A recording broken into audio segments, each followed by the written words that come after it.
এটি BUET admission test 2008-9 এসেছিল। কি বলেছে এখানে সমস্যাটিতে যে ছয়জন বালক 3 আসনের একটি বেঞ্চে কতভাবে বসতে পারে? 4টি অপশন দেওয়া রয়েছে। বালক রয়েছে 6 জন, আর যে বেঞ্চটি দেওয়া রয়েছে সেটি হচ্ছে 3 আসনের। তার মানে কি প্রত্যেকবারে এই বেঞ্চটিতে 6 জনের মধ্যে কয়জন বসতে পারবে?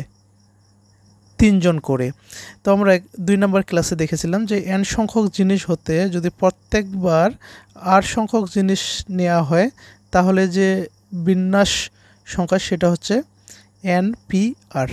তাহলে 6 জন বালক থেকে 3 সিটের একটি বেঞ্চে বসতে পারবে কতভাবে?